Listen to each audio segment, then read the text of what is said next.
bad. Good. Welcome everyone to season 4, episode 139 of the Premier Pod. I'm your host Yash Bika, joined by my co-host Tyler Chan. And in this episode, we got a pretty exciting one. We had the big, eventful Liverpool-Manchester City matchup that was probably the Premier League game of the season. Big, busy day in the Champions League, which will be our wild card for today. And then obviously Manchester United making some big news because essentially all the reports are that they verbally agreed. Erik Ten Hag has verbally agreed to take over the Manchester United job in the summer. But before we get into that, we actually wanted to give kind of like a PSA announcement. We surpassed 4,000 downloads. I think it happened maybe 2 or 3 weeks ago. So yeah, that's a pretty big milestone. It's a pretty big milestone. Yeah, it's awesome to kind of see that big number out there. And we always say with each episode, and as we've been saying ever since we started the show, we appreciate everyone that takes the time to listen to us and takes time out of their day to hear our takes on the sport. And we're glad that at least it resonates with some people, and some people decide to continue listening to us as the years have gone by. So as we always say, thanks again, and we do appreciate all the support we get because seems like our voice is resonating because people are listening. So thank you guys again for all the support throughout the years. Thank y'all. But Thank y'all. yeah, but to get back, I guess, into the show, we have the Liverpool section, which is essentially filled up with the biggest game of the Premier League season, which was the Manchester City Liverpool game at Anfield. Essentially a title decider between the two teams, and it ended in a 2-2 draw. So we are essentially back to a stalemate where City have a 1 point lead and Liverpool are 1 point behind them with even number of games played. So now it's essentially down to whoever will slip up, and that will be the person that wins the Premier League. So it was an exciting 2-2 game, but Tyler, I think Tyler would have wanted a Liverpool victory, but better than not lose. It's better to draw at least than to lose and to be 4 points behind them at least. Mm-hmm. It was a very good 2-2 and 2-2 draw. And there was a lot of anticipation leading up to it. And also, it's a bit of mind games because not only now did Liverpool and Manchester City face off, but in the Premier League, but now they face off again in the FA Cup in only a few days' time, basically a week later after that Premier League match. So it's like, are they going to put out the same tactics for this match and the following match? Are they going to change it up? What's going to happen? And to me, it looks like Liverpool at least put up their best starting 11 based on Klopp's eyes, because it was basically Jordan Henderson back in the starting 11. He's usually pretty key in these kind of big, high pressure games. And then the back line of Van Dijk and Matip, that kind of solidified duo back there. Because sometimes we've seen Konate and Van Dijk there. It's like, who's the best partnership right there? And then he brought it back. Klopp brought it back with Van Dijk and Matip. Of course, Trent Alexander-Arnold, Robertson on the kind of wings there. And the front three of Salah, Mane, and Diego Jota. Again, Jota with another goal this game. But, I mean, this game, in the first half, I feel like Liverpool watched that Atletico Madrid and Man City game in the Champions League, because defensively, they're set up a lot differently than what I'm used to them seeing, which is like the usual gang and press. They did a lot of just kind of absorbing the attack, where they had like a back four and then another set of four like right in front of them, and then just one person chilling up top. So basically, they just had City bombarding them, and they're just absorbing the attack. It looked like two walls, and that was a big note that Simeone did with Atletico Madrid when they tried to stop Man City, and they only lost 1-0. Atletico Madrid lost, but it was only 1-0 at that game. And Liverpool basically did the same, but I don't really think it did the same effect. Liverpool were kind of struggling that first half because it was like, that's not their identity. It just looked like kind of some cheese. So luckily, when they went back into the game into the second half, they kind of dropped that and then went back to the gang and press, from what I could see. And it worked a lot more in their favor. And it looked like they were more in control in the second half. But that was just kind of goofy to see. Just like two rows of four players just like all sitting behind the ball, defending against City's passing attack. I don't know. I didn't like that because it kind of let City have time on the ball and kind of let them do their thing. It was just a little harder to pass through all those players. But at the same time, I'm like, It's not their mojo. This is Yeah. someone else's playbook. It's kind of weird. Yeah, I mean, it could be one of those mind games as you were talking about, but uh, I guess the mind game part on Manchester City's part was Pep Guardiola. He started Gabriel Jesus in the starting lineup, and Gabriel Jesus hasn't started a game for City, or he hadn't featured in a game for City in probably like 13 games. I think the last time he featured was in December. So it had been, a couple months since Gabriel Jesus ever featured or even started for Manchester City, but he threw him in there in this big game, and he came up with a big goal to open the scoring for Manchester City. So, Pep and Klopp kind of came in with, kind of their own mind games to kind of throw each other off. And, I guess when they go into the FA Cup this weekend, it's still kind of a toss up of what's going to happen because both managers kind of played different cards and they didn't just lay out their entire game plan during that one game. Yeah. And the worst part about Gabriel Jesus as well is that not only has he not really featured too often in that starting 11, but he's been in a goal slump. He has barely scored any goals. I believe it was like maybe a couple goals in maybe 15 games in his last 15, Mm-hmm. something like that. It was something ridiculously low for a striker, quote unquote, of Yeah. Gabriel Jesus's kind of caliber. And of course, he scores in this game. I'm like, all right, of all the things, off the crossbar and in as Yeah. well. I was like, all right, well, it is what it is.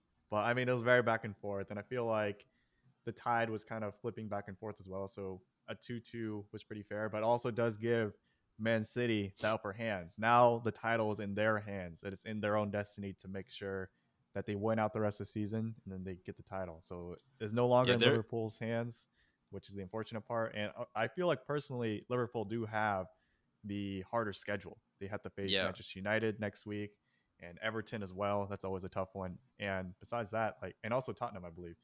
But Man City, they got like no one in the top six. It's like they're just Yeah. that was their last hard match in the Premier League, at least.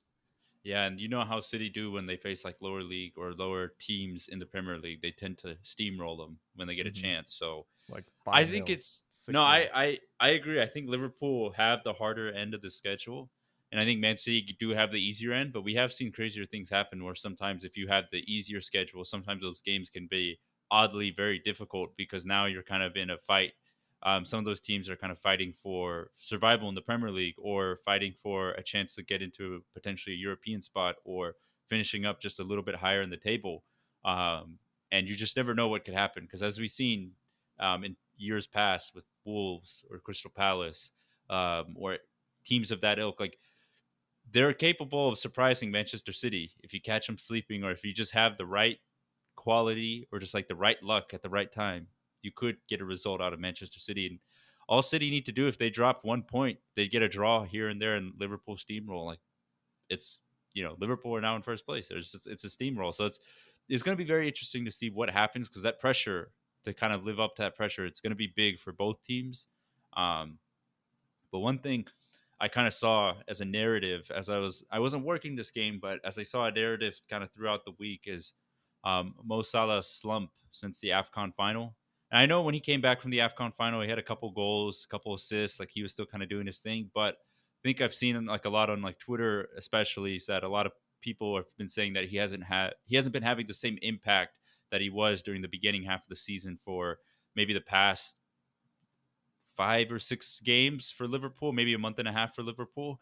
And maybe that's just down to kind of general fatigue. He has had a long season, played pretty much every game for Egypt and AFCON, came back right away and started delivering again. So there's probably a bit of fatigue going on there. Also, he got eliminated from the World Cup for in the World Cup playoffs against Senegal, got eliminated there. So that was a big one. So I guess in a lot of ways, like the international kind of heartbreak for Salah has kind of been playing on his mind, but he has been playing a lot of games. But it is a very interesting note that some Liverpool fans are starting to call out some of his performances recently, which is kind of crazy because when you think of Mo Salah, you always think of him being the big impact player all the time for Liverpool. Yeah, and also on top of that, it's also I think as we mentioned last pod, where he has kind of been in those contract negotiations too. So he has a lot of stuff on his mind, so a lot of Hmm. mental strain and a lot of physical strain. Because yeah, of course, he's also I think the fourth most used player on the Yeah. team and the most used attacking player on the team. So Hmm. I have noticed that he hasn't really been scoring as prolifically as he is kind of known for, like basically a goal every other game at least. But Yeah, I even in mean, the he Man was City hitting that game, form in November. It was like mhm, November, like December. He was hitting that form. yeah, him and Benzema were basically kind of neck and neck for who's the best in the world right now. And then Salah Yeah, basically kind of fell off a little bit, but I still think he's still making an impact off the ball. He's still getting double teamed. He's not getting past those one on ones. I have noticed that too. A lot of left backs have been shutting him down, and I was a little surprised by that. Like in the Benfica Liverpool second leg, I saw Grimaldo kind of shut him down at points. I was like, what the heck? Grimaldo, the left back from Benfica, come on. But I mean, it's just I feel like it's just a mix of just the mental fatigue and also physical fatigue, and also on top of that, he is still impacting. He in the Man City match, he got an assist for Mane, and it was a hmm key pass through that Man City defense. So he's still making an impact. It's just like the finishing is not there. It's just yeah. something's off. Oddly, But oddly enough, yeah, because I was working today. Oddly enough, today, like it's April 14th, 3 years ago today was when Salah hit that goal against Chelsea, like the screamer from oh, this outside the yeah. box, and then hit the yoga pose. So it's just funny we're bringing up like a slump, and this was like an anniversary of like when he was pretty much at that season, especially he was on untouchable. hmm I mean, I can't imagine how it is right now. I complain about working like 50 hours a week. It's like, all right. And then meanwhile, they're just going ham. It's like football is their life, and they're just playing game after game after game in these hmm high pressure situations. But I But mean, I that's guess kind of for I was gonna yeah. say, I guess for Liverpool, even though Salah's been slumping, I guess the likes of Mane, Jota have kind of been coming up a little bit clutch for them when it comes for goals or scoring goals. And then, when you look at the Champions League, players like Roberto Firmino kind of coming in as a pinch hitter now, which is kind of crazy to say because he was at one point the starting, he was part of the key like front three for him, but now he's coming off the bench and scoring goals. Luis Diaz popping up with some goals here and there, midfield kind of providing some magic. So even though he hasn't been contributing on the assist and goals end as of late, you still have other players that are still kind of putting in the work and still chipping in a little bit. And I guess that's the credit of building a pretty solid squad throughout so that hopefully if one big player isn't performing 100% all the time, some other key players can kind of pick up the work, kind of pick up Yeah. the slack a little bit. So it's kind of like it's also on top of like just that Liverpool standard where although Salah usually is the main focal point of the team in terms of getting those goals and assists, the other Yeah. players are also pretty high caliber. And they don't really pop out as much until it's kind of needed for them to step up. And this is one of those times they did need to step up. And Liverpool are still getting the results needed to kind of advance in the Champions League, do well in the Premier League. And I mean, the streak kind of continues in terms of their season. Like they haven't really lost at home that much besides the Inter Milan game. I don't believe they've lost in at Anfield this whole season. And then I think the last lost was maybe last season against was it Watford? Like literally, Or you can Brighton. count how many times. Oh, yeah, Yeah. and Brighton as well. So it's just you can kind of pick out those games. It's just like that game, that game, that game. It's like those are their only losses, and it's Yeah. still kind of ongoing. It's been like a year's of process at this point of them continuing this high caliber and just high consistency in terms of just getting results. Yeah. And like this one slump, even though it's a slump for Salah, the whole team as a whole is still doing pretty well. It's Yeah. kind of questionable in the defense, I still would say, but they're still getting the results needed to kind of get the wins and get the results needed to advance in like Champions League, FA Cup, and things like that. So hmm it's kind of weird, but hopefully I noticed also Salah was left out of the starting 11 for the latest Benfica match in the second leg of the Champions Yeah. I League mean, this they past benched like Tuesday. seven of the starters from the City game, which was a Mm-hmm. pretty big call, even though they were up 3-0 on aggregate. To do that in the Champions League quarterfinal, yeah, I know you were at home. That is to bench seven of your big key starters. That was definitely a really big call. And as we were going to talk about later, but I mean, it's as we know, like it worked out well for Klopp, even though it was a little dicey at times, but they were still ended up winning what 6-3 on aggregate. Yeah, Six because four, yeah, something like that. 6-4. So I mean, it was still they still got through. They scored 3 goals. Firmino popped up with the brace. So it worked out for them, but it was a big call on Jurgen Klopp's side to like bench all those key players. But at least for now, all those key players now have an extra day of rest, extra day for muscles to recover, extra day to kind of get like mentally ready for the big game on Saturday. So the gamble paid off for Jurgen Klopp. Hmm. And I mean, I would take a break. It's like Yeah, I'd take a break. So I mean, I'm pretty sure that we won't see the benefits immediately, but we'll see if it really helps out the rest of the team on this upcoming Saturday's match yeah, against Man City, and also next Tuesday it is the Premier Pod Derby. We didn't yeah, have this in our notes, but it is coming up. The big yeah. match, Manchester I mean, United the versus game's so Liverpool. irrelevant this season that it got moved to Tuesday. Not It's even a weekend relevant. game.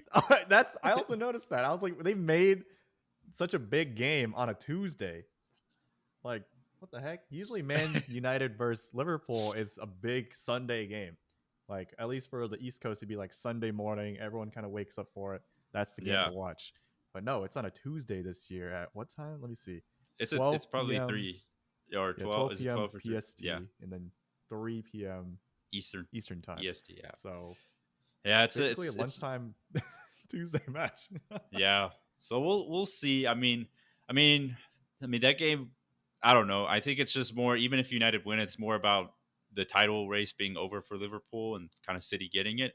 Because as we know, like United season's kind of just fallen off the rails. So the game really doesn't mean much in the grand scheme of things for United in their season. It's more just bragging rights at this point. But I mean, if for Liverpool, they really shouldn't be losing that game. Like they shouldn't. Even though that game will always be tough, but they have enough quality and they've just performed well throughout the entire season to be able to handle that game and win it. But I guess circling back real quickly to the Manchester City Champions League fixture, because one thing that was interesting was that Klopp was able to rest 7 of his starters, but obviously City had a much more difficult game playing Atletico Madrid at the Wanda Metropolitano, and obviously with Diego Simeone and the way Atletico Madrid play, it's always going to be physical, tough, rough. Like they're gonna not, they're gonna claw, they're gonna do everything they can to get under your skin, and that's exactly what they did. And unfortunately, players like Kyle Walker rolled his ankle. Kevin De Bruyne kind of had to limp off with an injury. Ederson at the end looked like he had kind of got a hit with a little bit of a knock. So, and João Cancelo got yellow card accumulation, so he's going to miss the next Champions League fixture against Real Madrid. So that game was really difficult. So City kind of had to limp off with some of their big key players. So now all of a sudden that game in the FA Cup this weekend, it gets really interesting if certain players aren't available because of how difficult their Champions League game was. So The thing is, though, I don't doubt City. They're one of the two teams in the Premier League right now that have like two starting 11s worth of players. So that is it's true, like, but replacing like a Kevin De Bruyne is difficult. yeah, that is difficult, I will say. But I Um, mean, we saw it in the game. We saw Fernandinho come in for City. We saw Nathan Ake come in for Walker. It's kind of yeah. they got they got the players on the bench ready to go. It's just Hmm. I think it'll be a different match just based on personnel. But I mean, we'll talk about that more in detail, I guess, in the wild card section because there's a lot to unravel for that, just in terms of what there is. But I guess like the last thing I would say for this is that Liverpool, based on that Benfica game, we kind of noticed as well, even though there's 7 changes, the team tactics and like what Klopp wanted the team to do was still very reminiscent of if, say, Robertson was in the team, if Trent Alexander-Arnold was on the team. We saw Joe Gomez with a beautiful cross in not only this game but also in the previous game when he started at right Hmm. back.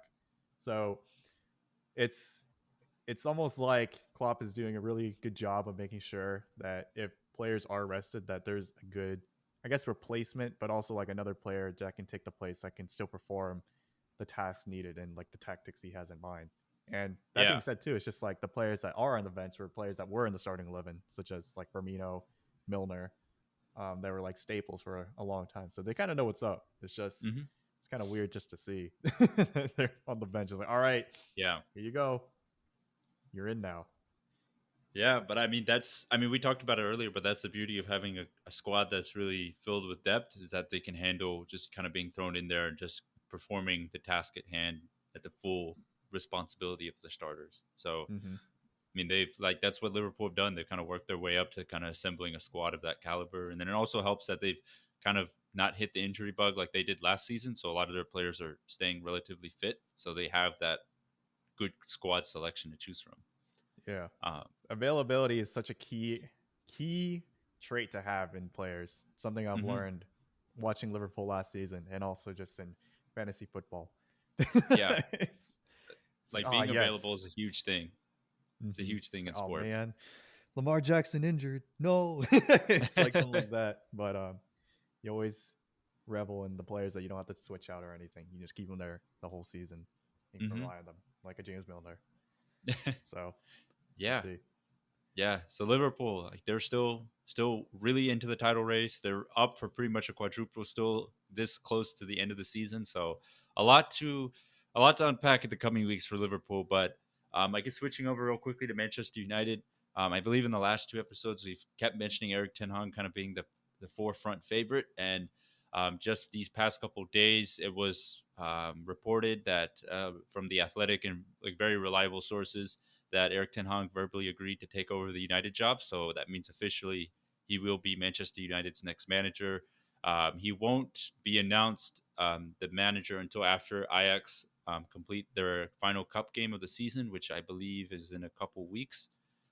Just to be for both parties, it's been a pretty respectful communication back and forth, and Manchester United want to be respectful towards Ajax because Edwin van der Sar, who is a former um, United goalkeeping legend, he is one of the director of footballs at Ajax. So there's just mutual connection, and obviously there's former players that have played for both clubs. So it's just like a mutual connection between both clubs. So they just want to be respectful for both ends. So he won't officially be announced. I think it's reported until maybe next week or until the cup game ends.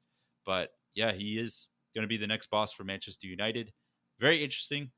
As I mentioned before in previous episodes, what's going to be the coolest or probably interesting thing is how they're going to do the squad clear out and potentially how him and Ralph Ranić are going to kind of work together to buy players that fit the profile. I think that's kind of been the biggest thing that's been reported is that Eric Ten Hag wants to buy players that fit his profile and not just buy a superstar because he's available, but rather buy the right type of player that will fit his mold. And then that way they can perform the type of task that he needs them to perform. I think that's a really good thing to have as a Manchester United fan because I think we've kind of seen with all the other managers we've had since post Fergie is that we've kind of gone after like the big superstars and taken big swings with, some of the biggest names in football, but unfortunately they just haven't worked out because they don't fit the system that they were trying to go for, or it's just a mixed match, like a mixed match of just different styles, different personas, and different everything.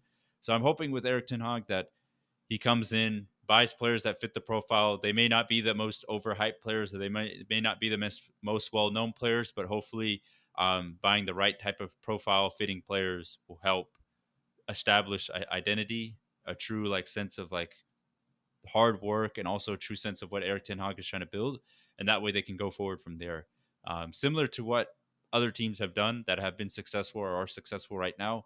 I look at like Barcelona and Xavi. I know they just got knocked out of the Europa League, but they were on a 18 game unbeaten streak across La Liga and all other competitions. They dominated Real Madrid in the El Clasico, but when Xavi came in, even in the January transfer window, he picked out players that kind of fit the mold that he was trying to get and fit the style. Even though a lot of people question, like, why are you bringing in, like, at that point, it was considered a washed up Aubameyang. Why are you bringing in a Adama Traore that can barely kind of perform at Wolves? Why are you bringing in a Ferran Torres that, does he really fit like the Barca style? Like, what's the point of bringing him in? But, they stuck with Xavi. They trusted him. They brought in the players that fit his mold, and they were able to perform really well. So I think if you kind of hopefully if United give that trust to Eric Ten Hag and he can just pick up players that fit that mold that he's trying to build with possession, pressing, and just being an overall proactive player, I think we'll see some good signs or some positive signs next season with United. I mean, overall, I'm feeling it's very hopeful just in the Manchester United side, just kind of looking at you and kind of hearing from you. It's just like this seems like a positive thing because, like, it's just in general, it's kind of just been news that's been circulating for the past few weeks now. It's just it's Eric Ten Hag or just it's just someone else in the ranks, but it's basically been him. It's been like, all Hmm. right, this is the rumors, this is the news, and then finally, this is the closest we gotten to. It's gonna be who it is, just not on paper. It's just a verbal agreement. Yeah. But I mean, so far we've seen and kind of hinted that Manchester United might have these kind of streaks and like this kind of same trajectory, I should say, that like Barcelona has of Xavi or maybe a Arsenal has of Arteta. But I think the more favorable one would probably be something with like Xavi, where Barcelona, they're kind of in a hole. They had like no money, they're in huge debt, yet they still were Yeah. able to bring in all these players like Ferran Torres, Aubameyang, Adama Traore, and a lot of players want to play for Barcelona and Xavi. Do Yeah. you think that Manchester United will have that same kind of pull? And like even with Eric Ten Hag, because I guess Manchester United is still one of the biggest clubs out there, and that's kind of like the appeal for Barcelona. Not only was Xavi kind of bringing back that Barcelona style play, but I mean, you still will get to play for Barcelona. Like the Camp Nou is still a Camp Nou, still has like Yeah. 90,000 people still showing up to every single game.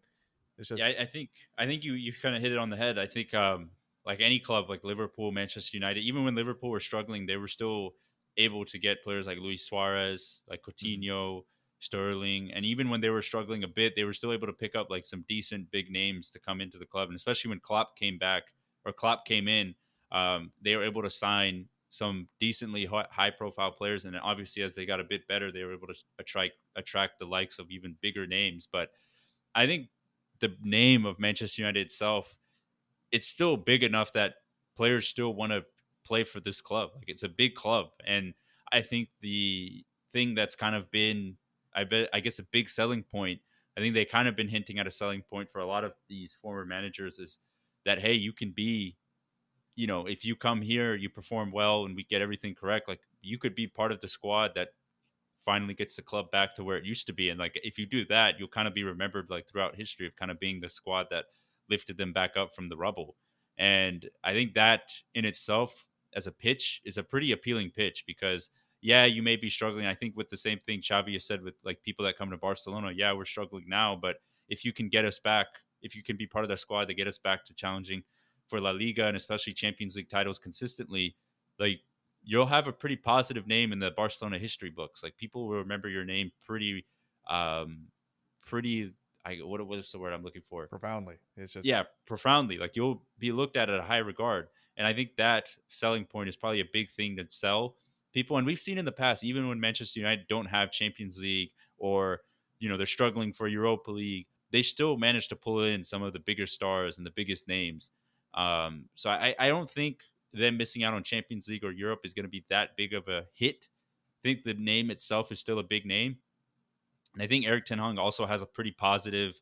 Um, was it? I don't want to say clout, but positive um, namesake in terms of like the footballing community in kind of Europe, and so does Ralph Ranić. So those two names kind of carry a very positive uh, name throughout Europe. So I feel like their name alone can kind of help attract players, or those coaches that they're trying to pick the players from can kind of encourage those players to like, hey, you're under like the right guidance with these two because they kind of know what they're doing. It's not like that, a couple years ago where it was like Ed Woodward kind of doing all the work, and it's like, we don't really know who that guy is. It's just like businessman. But this time you have like two people that have really are well known in the footballing kind of coaching sphere and carry a lot of weight in terms of their name and the people they've coached and the people they've mentored. yeah, it sounds a lot like the new kind of language at Manchester United. It's kind of they're echoing. It's just it's people who speak football are now Yeah, running the club rather than some people who know a lot of numbers. It's kind of like yeah, Boeing, where it's like they went from a company that's run by engineers to a company that's run by businessmen, and they went down in the hole. And now they're kind of I, I don't know, they're still kind of screwed. But I feel like Manchester United, they kind of realize it's like we should probably bring some people in upstairs that kind of speak the language and yeah, then can turn the team around. And I yeah, will say too, it's surprising, at least to me, that certain players like Xavi and like Stevie G, like Steven Gerrard at Aston Villa, they're relatively new managers, but yet they yeah, have such good pull in terms of pulling in players from other teams to play for their team. Like I did not expect Coutinho to play for Aston Villa one day, or like yeah, Luka Dean to jump from Everton to Aston yeah. Villa To as Aston well. Villa. And Xavi's kind of doing the same thing. And they're relatively new managers, and they kind of earned that respect from being players that were kind of legends on the pitch, and now they're doing some big things at clubs kind of quickly. Hmm. And Eric Ten Hag, I don't I don't think he's a player, but I mean, like I feel like he's also one of those kind of well-known kind of managers that do have that respect as well. So Yeah. it'll be kind of interesting to see who he does pull and what the club kind of looks like. But I do have a question for you, Yash, just kind of like a hypothetical, because although you're saying like Manchester United and Liverpool, that match next Tuesday isn't too big in like the grand scheme of things, they are in seventh place right now, Manchester United, and if they, God forbid, beat Liverpool, they go into sixth place, and they are kind of in that fight more. They have like a better chance of fighting for that Europa League spot. But do you think it would kind of benefit the team more to be still fighting for those positions and ultimately maybe get into the Europa League or whatever that green competition is, the Europa Conference Conference League League. that Yeah. no one watches? Would it be beneficial for them to be in those with Ten Hag's first season, or maybe just do what Liverpool did one season, not intentionally, but just like they couldn't get into either one, and Yeah. they're able to focus on every single Premier League match, and then ultimately get back into the Champions League? I believe that exact season, because Yeah. it's like every match is 16, just like 17. mhm. 16, 17. No, So I I agree kind with of you. skewed the question a certain way, Yeah. but that's just, No, I no, wonder it's what you're thinking. I get the question. I think if you talk to pretty much every United fan, they're all on kind of agreement that we kind of don't want to be in the Europa League or the Conference League, and Champions League just at this point looks a little too far gone. We would rather just focus on the Premier League next season. Just give Eric Ten Hag, not worrying about the responsibility of Europe, especially because if it's not Champions League or even Europa League at this point, like at this point you're just kind of adding extra games, extra mileage on players, and extra kind of stress that really isn't needed to be there. Because I think a lot of times in the Conference League or Europa League, we see sometimes that a lot of major upsets happen or just random kind of throwaway games happen because managers don't want to put their best players out there because they want to focus on the league or something like that. So I speak for myself, but I think a lot of United fans are in agreement that it would be nice to just have a clean slate next year and just kind of just focus on the league, FA Cup, League Cup, and just go from there and just kind of give Eric Ten Hag that first full season just to implement his stuff and just focus in on the league and just have that extra training sessions to teach his style, teach his fundamentals, teach his philosophy. Because I think that's arguably at the end of the day probably going to be more important than just competing in a random throwaway Conference League match, on a Thursday when players don't want to do that. Yeah, you don't have to go to like Uzbekistan to face like some random team I can't even think of, Yeah, like the Quarry travel and Ballbag, everything. something like that, Yeah. or So I mean, it's setting up Ludogorets. like I think like what you're saying with like what Liverpool like didn't intentionally do, but it just kind of happened that way. I think the way Manchester United have been this season is just that they just can't get out of their own way this season, because obviously they were looking like they were hitting a bit of momentum before that Atletico Madrid knockout when they knocked them out. But obviously, when they knocked them out, the season was a wash. There was nothing much going on. So at this point, you can't really blame the players for not trying because, like, what is there to play for? Ralph Rangnick is not going to be the manager next season. When Eric Ten Hag comes, it's going to be a fresh slate. So I agree with you. I think being out of Europe completely might be the best solution for next season. And we're seeing Arsenal this season is kind of benefiting them in a certain way where they're Yeah, fighting for Champions League, ironically enough, because they got no other competitions to worry about. So yeah. it kind of allows them to focus in on Premier League and kind of like the domestic cups as well. Because I mean, there's still plenty of games to play. It's just you won't get that bonus, that Hmm. sweet bonus of that Champions League money, or the, you know, I don't know how much you get for Europa League. I don't think it's as much. No one really watches it, but I mean, it is what it is. It's still Yeah. European football. But Hmm. yeah, I would say we'll see. I want to see how that kind of impacts the poll for Manchester United, though, because Yeah. it is one less competition, one less year in certain players' careers, and losing that chance to play in these kind of competitions. So like we'll see what happens, but Yeah. it's gonna be big trust in what Ten Hag is gonna do, what Manchester United's plans are, because we'll see. It's been a lot of ups and downs for Yush if you've just been following in the past several seasons. So there's a Yeah. lot of hope. There's a lot of the futures are looking good for Man U. But it's just based on a lot of hope. So we'll see. We'll see Hmm. how it goes. Yeah, we'll see. We'll see how it goes, and it'll be a continuation of just what's going on with Manchester United because it's always ever changing with the club. But moving on to our wild card topic, it was the Champions League. Pretty busy day. I worked both the Champions League matches, so it was a pretty long day because there was just so much stuff went like basically so much stuff went down in the past. Um, the two games during the Champions League week, Real Madrid kind of winning an exciting 5-4 aggregate win over Chelsea with Benzema scoring the winner, which basically sealed their semifinal ticket where they will play Manchester City, and then Liverpool will place in the semifinal. They beat Benfica, so they will place Villarreal, who beat Bayern Munich in Munich to kind of seal their. I think they won 2-1 on aggregate to seal their Champions League semifinal appearance. So they're kind of the underdog of this Champions League campaign, and the one that's just kind of sneakily kind of gone by everyone's radar. So they are a hot team because they set up really well. They have good players. They have solid players kind of throughout the pitch. Pau Torres, Danjuma, Gerard Moreno. I mean, they have like old Star Wars stuff, old people like people that have followed the Premier League before, like Lo Celso in the midfield, Coquelin in the midfield. They just have solid players all across the pitch that kind of just know how to do their job. Unai Emery is a seasoned coach in Europe, knows how to get along, get around Europe. So they just have solid. They have solid managers, solid players, and they just know how to perform really well in these big moments and know how to set up shop and know how to hit on the counterattack. So they're a tough match for anyone. I'm so surprised that Villarreal made it this far. Like under Unai Emery too. Like Unai Emery is known as like the whisperer of the Europa League. So I was like, all right, this is not his competition. This is not his wheelhouse. Yet Yeah, here we are with so many ex Tottenham players for that Villarreal side. As like Yash mentioned, on top of that, there's like Capu and also like yeah, Aurier. yeah, Like I'm not sure if anyone even remembers Etienne Capu. yeah, yeah. Throwback But name. and then you also got like some stalwarts as you just mentioned. Like on top of that, you have Gerard Moreno, one of their star players, that is kind of more just prolific in the La Liga section. Like not many people outside of that really know him. And then Hmm. their kind of rising star Chukwueze. I'm not sure if I'm Yeah, saying his name right, but I yeah, mean he has that prolific celebration now yeah, against Bayern Munich. Just shows his jersey off. yeah. But I mean that team, there's always one team I feel like that kind of sneaks in pretty far into the Champions League. Like we saw Ajax do that a few seasons ago, and then even I would say even Liverpool at one point. Like they were kind of just they were historically they're really good, but they haven't really made that much of an impact in like the past several seasons. And then all of a sudden, Liverpool with Klopp made it to the finals, and Yeah, then Tottenham of course made it to a finals as well. So it's like what the heck. So yeah.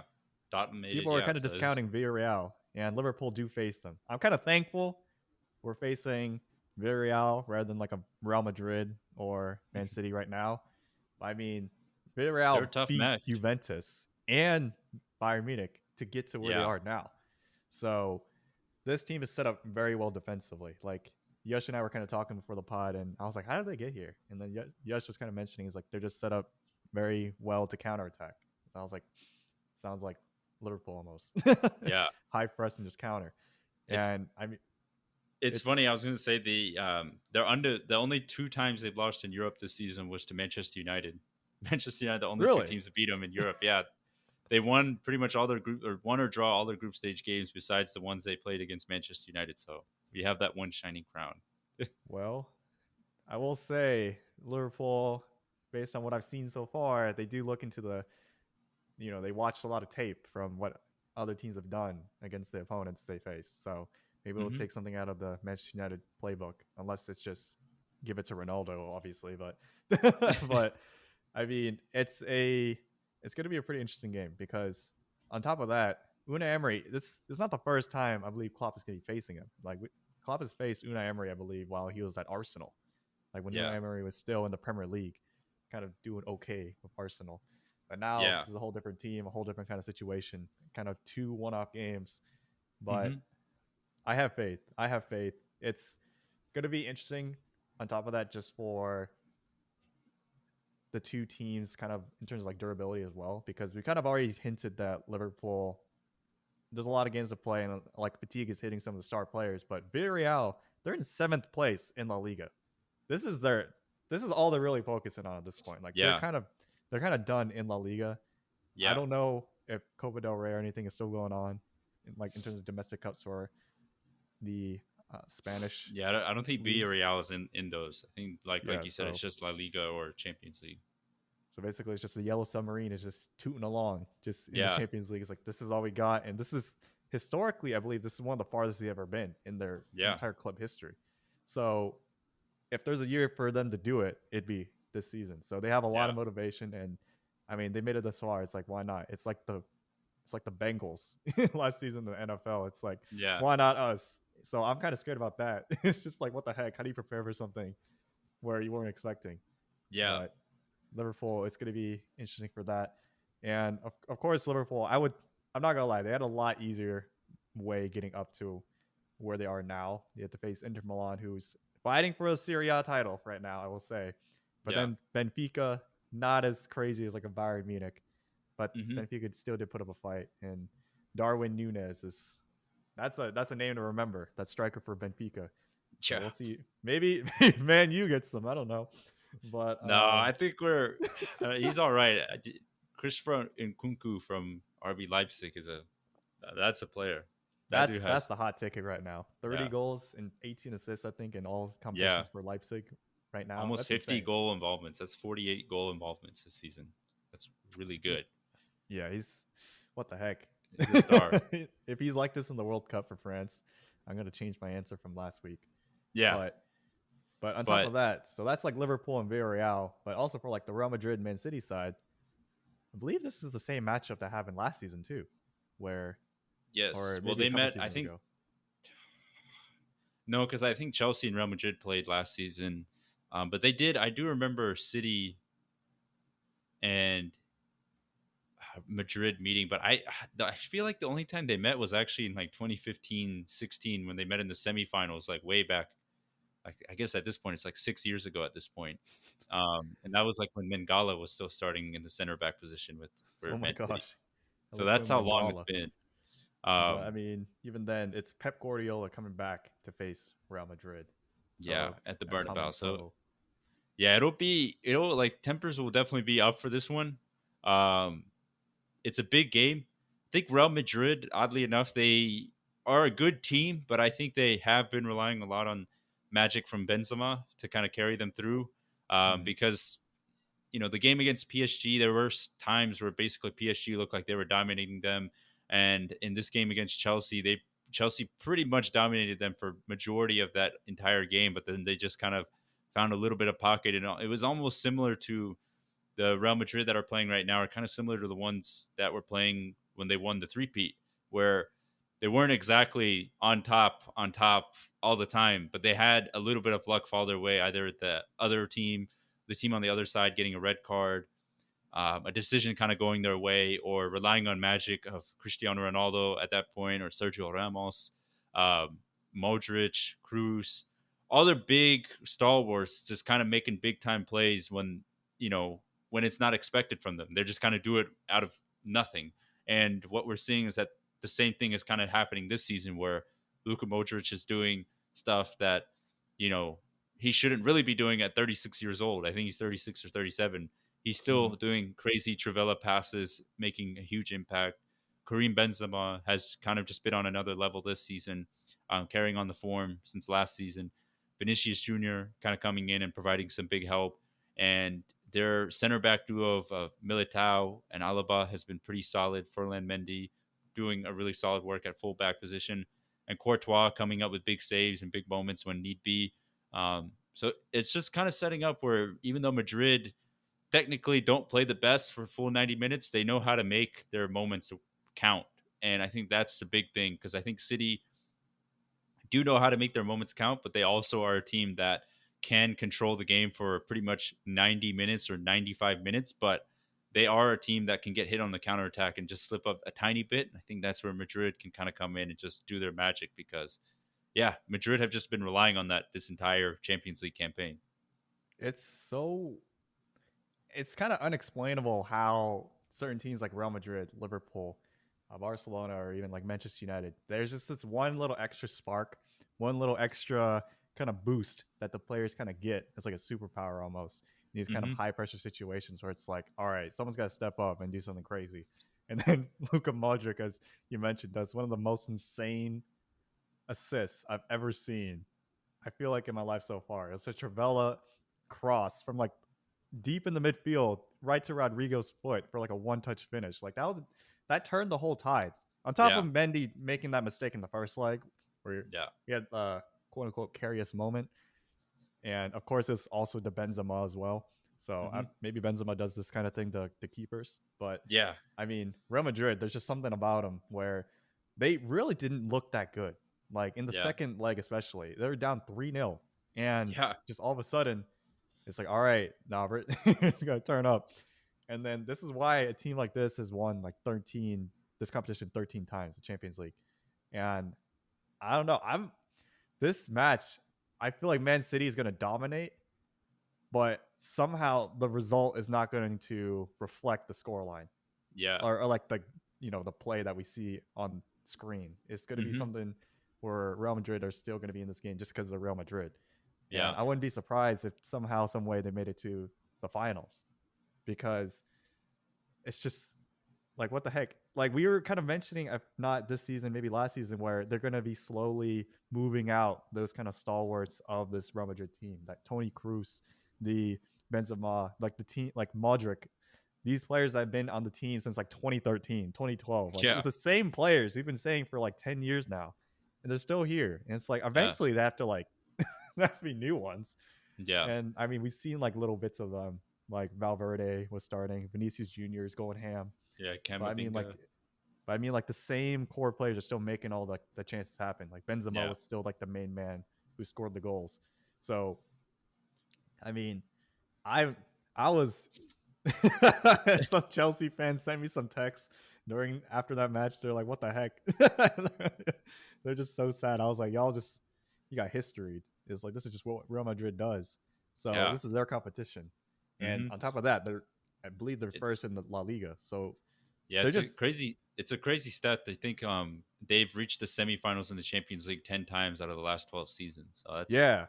that's I was like, incredible. That's hard to do, and they consistently do it every single season. and this So team is not as good as that team that won everything, like with yeah, Ronaldo. But I Bale. mean, that I mean, Bale, yeah, they Bale's still chilling. um Yeah, Bale on the bench, but I don't even know what to say for Real Madrid. It's just they're they just who just they they are. just do it. They just know how to do it. They They just know how have to that do it. all white. And I was kind of thinking too. I was like, is there another team that's just kind of well known that's just all white, kind of like a death squad? I was like, well, other teams like I guess Swansea were all white, but I mean it's not the same effect. Yeah, Swansea. But I mean, you But I just mean, kind of know. that like you said, I think that'll be a really exciting tie because, as you said, it's Real Madrid, Manchester City. Real Madrid have just kind of have that magic going for them. But what's been interesting is, I guess, the last question on the wild card here is the away goals rule. As we all know, like the away goal rule from previous seasons, which was the away goals count for basically 2 goals essentially. So if it was tied on aggregate and your team had 2 away goals and the other team had 2 home goals, you would go through by virtue of away goals because they counted more.